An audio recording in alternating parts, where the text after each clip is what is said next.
Hello, my friends. I am gonna just get started here with our first little chat of the day.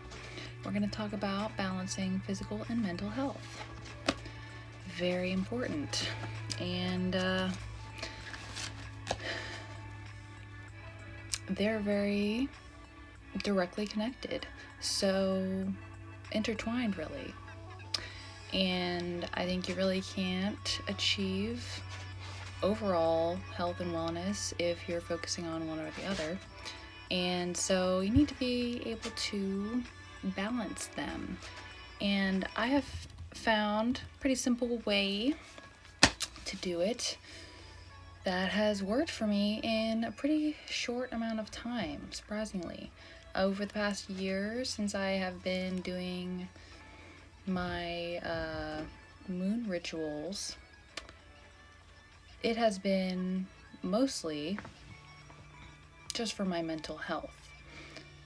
To feel like I'm connected with nature, because that's really important to me, and I felt a lack of that for so long with working full time and just not really having much free time other than being able to go to the gym and take care of my physical health.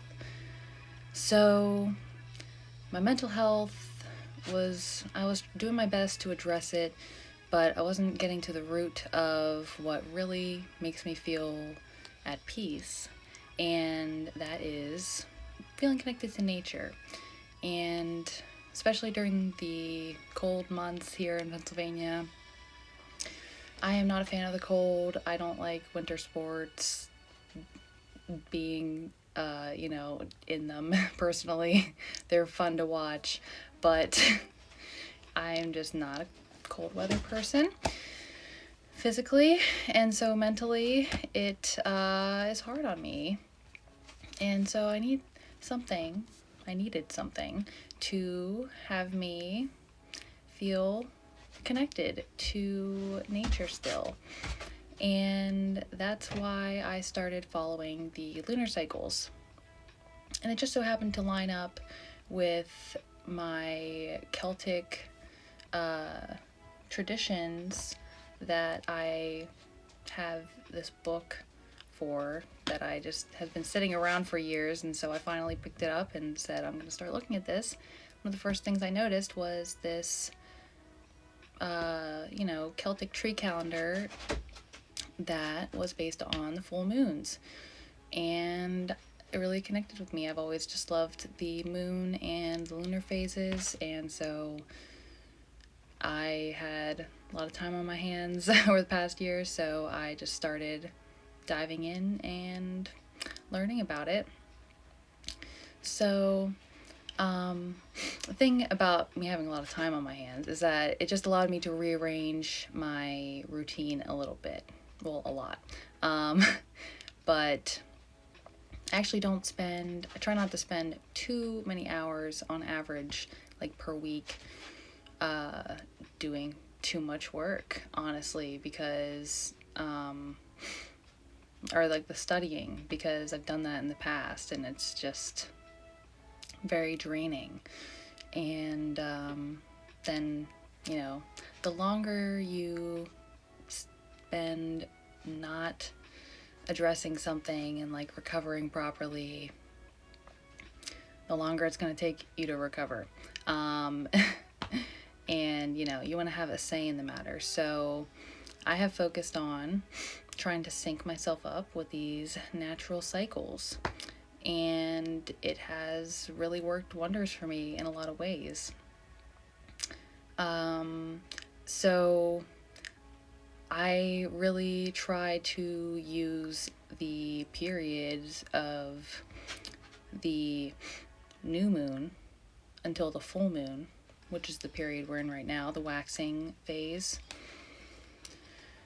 to set and refine my intentions and just be really present in my body and make sure that I'm not overdoing it and that I'm properly fueling my body and building energy up until the full moon so that I can manifest and see progress and see, maybe results wherever you're at in whatever journey you're pursuing.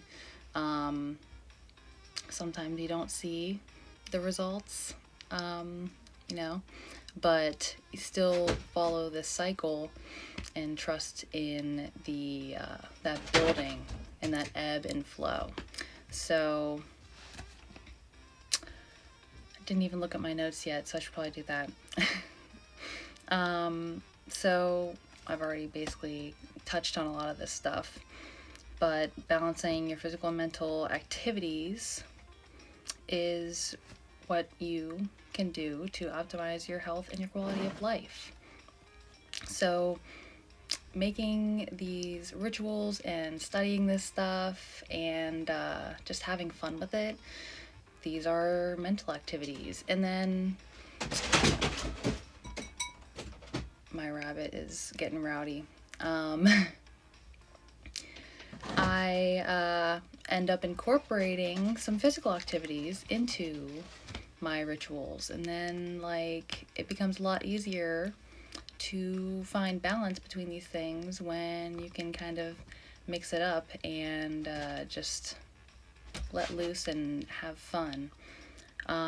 So that's what we're gonna do later. Gonna be listening to some music, doing some art, maybe getting up, stretching, dancing around, just trying to build up that flow energy, because we're coming from the ebb and building up into the flow. So I want to do activities that are going to just encourage that and just let it build naturally, knowing that you're going along with a natural cycle.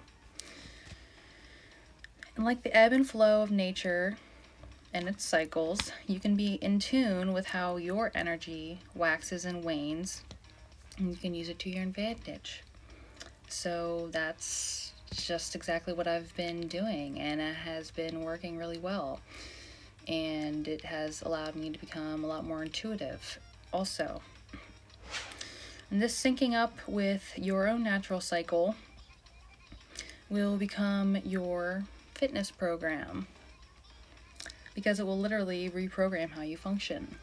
So, kind of just takes the guesswork out of when am I gonna take it easy and rest, and when am I gonna, build up some strength and push myself. And then when can I dial it back a little bit and just have this back and forth, just perpetual motion really. And that's how I like to do things. So if this doesn't sound good to you, then forget it. But I just find that it's easy because the moon cycles are right there. You can just put it right into your calendar. It's already on most calendars. So it's obviously something worth looking into. That's what I thought originally. So that's how I've been treating fitness lately, and even my mental activities. So during the times of the new moon, maybe I spend more time not working out and physically exerting myself, but I do more mentally stimulating activities. And then as I kind of mix the two together as I'm building things up, and then maybe as the full moon's approaching, I do a lot more my dancing and working out and communicating, socializing, that kind of stuff. So this is how you can get into the right balance of ebb and flow so that it becomes intuitive, and you will intuitively know what to do with the state you're in through consistently paying attention to how you feel. That's it, really. So I noticed that I feel really good going along with the lunar cycle. If it doesn't feel good to you, then, like I said, forget it. And what you want to do is just pay attention to how you do feel. And then kind of try to see what that pattern is of how long you have of a period to kind of like go for it and have like this energy built, and like then how long of a period do you need to dial it back and kind of rest and then take it a little bit further.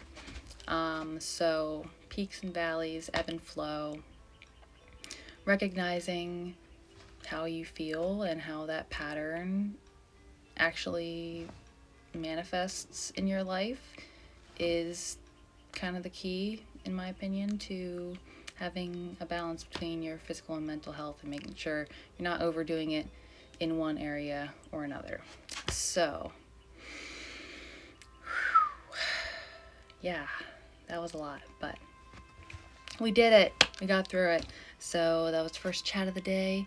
I am gonna take a little break and let my bunny hop around while I clean out his hutch, and then I'll be back to talk about Saint Patrick and some of the mythical, whatever you want to call it, deities that I think, well, I'm going to focus on because they resonate more with me than the Catholic Church does.